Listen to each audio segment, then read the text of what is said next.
Hey guys, what's up? I'm here to show you my bike, my motorized bike that I had since 2016, August. The end of August I got this, and right now it's June 2017. Had this since then, and I finally got 1,000 miles on it. That's my speedometer says there, 1,000 miles and 8 max speed. Well, max speed was 30. That's not, it's not 29, it's 30. But my experience with this bike since the previous video I've made, I'll put it in the description, and it should also pop up right in the middle of the video. My previous video was about building motorized bicycle mistakes not to make and tips. Now if you'd like to go see that, it should be in the video right now. But this video is just my review overall of the past 1,000 miles, and I can tell you this, it's been good. The upgrades that I've put on it, I haven't, in engine wise problems, I haven't run into none. But so far, and components changed, 0.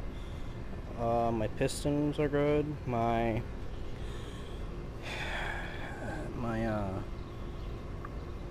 magneto in here, tip-top shape, good. My gear never broke, good. My chain tensioner, that's the original, that's good.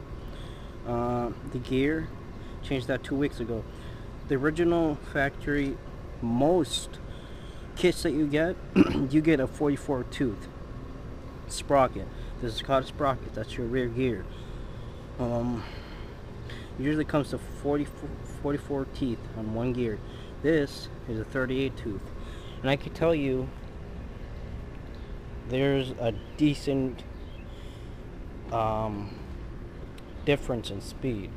My overall speed with the original sprocket, a 44 tooth sprocket, was, I believe, 22 miles an hour, roughly 22, 23, around there. If I really push it, 25, because for some reason, I don't know if it's the engine or not, but for the 44 tooth sprocket with this kit that I got, I believe it's called CU-Tech. I might be saying that wrong, but here it is. That's, I guess, the engine, that's what it's called. But yeah, you get around 25 miles an hour. And when I changed it to a 38 tooth sprocket, which only cost me $8, not very cheap for a sprocket, and it's a bang for your buck, I can tell you that right now. Because when I changed it, I got myself all the way up to 30 miles an hour. And now, with this sprocket, with the 38 tooth, I cruised around 20 to 19 miles an hour with no problem. With my 44 tooth sprocket, I was able to cruise around 17, 16, around 18, right there. But now that I got the 38, I can cruise around 20. Diesel! 1 second, I'm sorry, guys. Get down, come on. Come on, get down. I'm sorry, guys. 1 second, I gotta get my dog down. I want him. Come on, buddy. Come on, new boy. But yeah, overall, if you're gonna upgrade one or two things, definitely go for the sprocket. But only do this after you break in your engine. You don't want to do this. You never want to, in my opinion, you never want to put performance parts on your motorized bike, because you don't want to overstress your bike. You don't want to put that stress on your bike while it's still breaking in. That's not good. I waited till I did 400 miles on it. When you hit 300 miles with this engine, particularly 300 miles is the end of break-in. I waited till I did 400 so I could be 100% sure that it's broken in really well. I got myself a 38 tooth sprocket, like we said, and I got myself a performance carburetor, or aka known as HP carburetor, or also known as a racing carburetor. You can find these on eBay or Amazon. I bought mine from eBay. These seem to, you know, the price for these usually around $22. I got mine for $19.80 for shipping. But the thing with these, performance carburetors, it's definitely smoother. I can tell you this, it's definitely smoother. But you might run into my problem that I had. You see this filter? This is actually a stocking. You know what you see old ladies wearing, shit like that? That's what that is, to filter out any debris and stuff. And seems to be doing the job, because the original one that comes with it, if you go look up Motorized bicycle performance carburetor, you'll see it, you'll find it. And usually this part, it's like a red or a blue or yellow. They have a variety of colors of these filters, and the filter that comes with it, it's like almost like a paper mesh like. And about a month, I had it for for 3 months. No, about 2 months. And then my bike started performing terribly, and I was like, oh geez, what could be wrong now? I did everything I could to figure out. I took off my piston head, cleaned out my piston head. I heard that sometimes your exhaust, I don't know if it's for aftermarket, there's an aftermarket, it's called a banana muffler. Aftermarket exhaust, I believe something with your baffle or something, sometimes it gets clogged up. You have to take it apart, clean it off your you gotta clean the inside of your exhaust, like a loud carburetor or whatever. You can spray a lot of degreaser, they said, a good degreaser, to get all the gunk out of the exhaust. But that wasn't my problem. I know this wasn't clogged. This is a fairly new exhaust. Plus, there's no baffle in this. It's just a straight up pipe, you know. There's nothing to prevent from blocking besides down here, but this is fine. So I also cleaned up my not my import, my export. I think that's what it's called, exports. I'm sorry guys, I don't know too much about stuff, but I'm trying to learn as much as I can. I believe this is called a export, and I cleaned that up in there. So I was really hoping after I cleaned up my engine, all my carbon buildup, because when you take your piston head off, you'll see all this black stuff build up inside here, and that's called carbon buildup. That's just your oil and your fuel burnt up, and it gets stuck on the wall. So what I did is I just sprayed. Actually, what I first did is I first did the seafoam.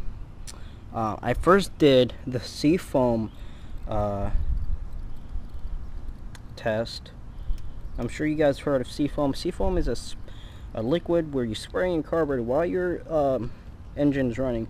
Now it's just not only for motorized bicycles, for cars, lawnmowers, chainsaws, anything with an engine. Now I did spray it a little bit, and then what happens is that spray gets in the carburetor, goes in here to the import, into the exhaust, combustion here, and then that liquid slowly breaks down a little bit, and it breaks down and it softens up the carbon buildup. That's what I was mainly doing. I wasn't really cleaning it, but I was trying to get it a little softer, because carbon buildup is really hard, like rock. Yeah, it's really hard to clean. You can sand it off, but I didn't want to do that because I didn't want to get any sand grains in there. You could do it, but you know, you're doing it at your own risk here. But so what I did is I did that, took it apart, and it was, you know, it was gunky in there because, you know, everything was all softened up. So I cleaned it up with a plastic scraper. That's important, a plastic scraper. If you use a metal scraper, you would mess up your cylinder head and your piston head. If you use a plastic one, it's not a problem. You're not going to scratch anything up because it's plastic. And I cleaned it up really well, wiped it down really well, put everything back together. I cleaned my spark plug, put everything together, and guess what? Still didn't work. So what I was thinking, well, it has to be the carburetor. So what I did, I cleaned up the carburetor, and nothing. Still the same problem. So you know what the problem was? It was that stupid filter right there. I joke you not. It was that stupid filter that was having the problem. So apparently, I don't know what was wrong with it, but the filter was basically choking out the engine. The engine could not breathe. These carburetors that they provide you with a performance carburetor, in my opinion, they're shit. So I was like, okay, it must be the filter. I took it off, rode it just for a little bit, because it's dangerous to ride your motorized bicycle with no filter. You will fuck up your engine. If it's a piece of rock or debris goes in your engine, that's it. Done. You're gonna seize up your engine or something, or damage your engine. So I rode for a minute, and guess what? My bike hauled ass, because when I took the filter off, it was able to breathe. So I was like, okay, let me take it off, take off the old filter, okay, and then I put the stocking on there. And guess what? The stocking now is, it does a filter.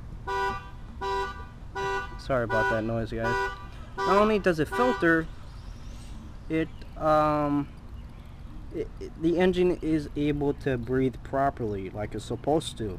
And now, you know, I'm very happy with it. It's running perfect now.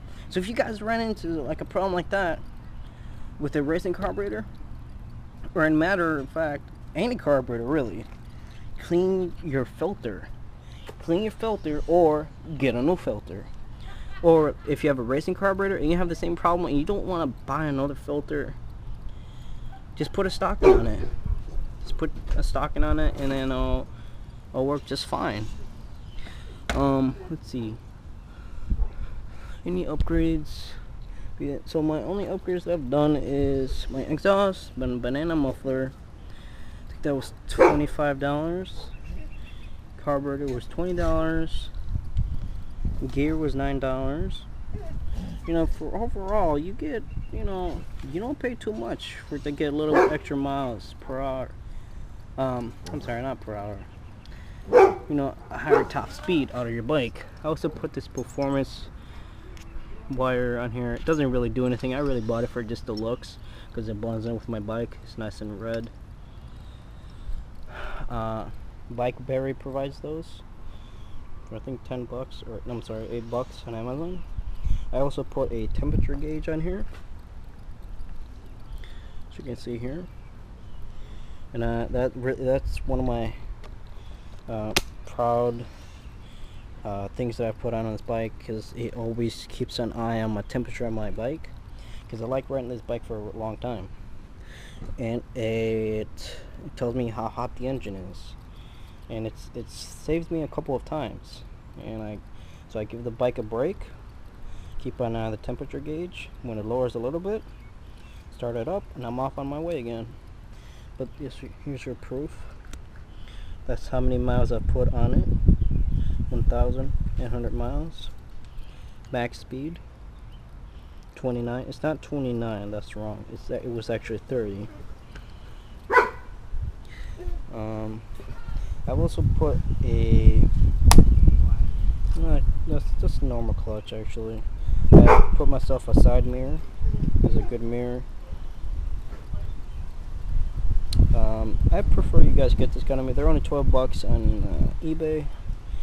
Now these are good. I say they're good because when you're riding, you know, you don't want to move your elbow out of the way just to see behind you. This is able to look around your elbow, so you don't have to, you know, go like this. Let me get on. you don't have to be riding and then go like this just so you can see what the hell is behind you. You can ride just fine like this. All you have to do is tilt your head to the left, look if anything's behind you, look back ahead instead of looking over here and then moving your shoulder like this just to see. I had a crappy mirror like that. It was right here, went over here, and right here, and there's a little mirror right here. And that was a terrible mirror. That was like $8 mirror. For you guys to legally drive these, you guys gotta know the law. You guys cannot be driving these more than 20 miles an hour, at least not in front of police, because they might pull you over.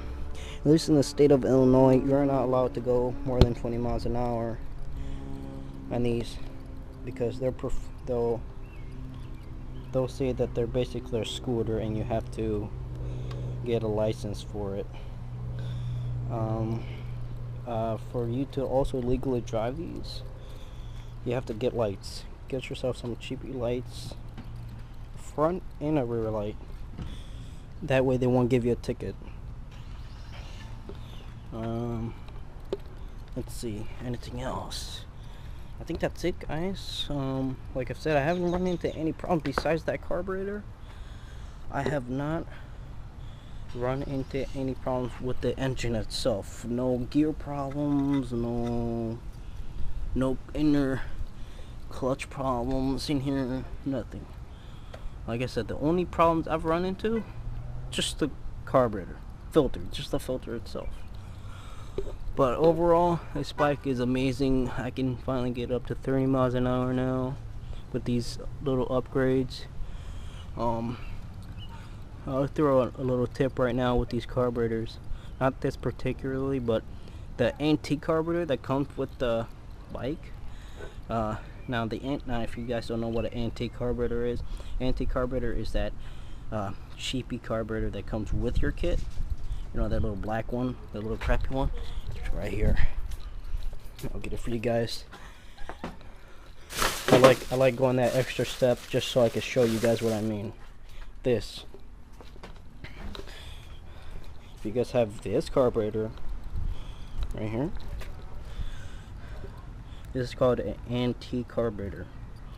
Now, the main reason on why I changed to a performance carburetor is because these antique carburetors are known for air leaks, and that's the only reason I changed it, because I had a big air leak somewhere right here where the pipe connects. Right here there was a leak somewhere. I couldn't figure out what the hell it was, so I just spent that $20 and got a carburetor that actually worked correctly. But overall, these antique carburetors, if you don't have any leaks, you know, don't get me wrong, these antique carburetors are great. You can get decent power out of them. But I really prefer you guys to, don't even mess with trying to seal it up. Just go with that extra step. Go ahead and buy yourself a performance carburetor. That way you won't have any sealing problems, because with these performance carburetors, they have a little plastic in here. A little plastic that goes in here. It's in there. I can't really point it, but when you tighten it down, it tightens down with that plastic and it seals it up really well. And the good part with this carburetor, it has a nice big bolt. You can see it right here. So you can tighten this pretty well. But overall, guys, yep, there's it with this review, 1,000 mile review motorized bicycle. Thanks for watching. Have any questions, shoot me a comment in the description, and I'll try my best to answer it. Again, thanks for watching. Please hit up the subscribe button for more videos, and hit that like button. Thank you.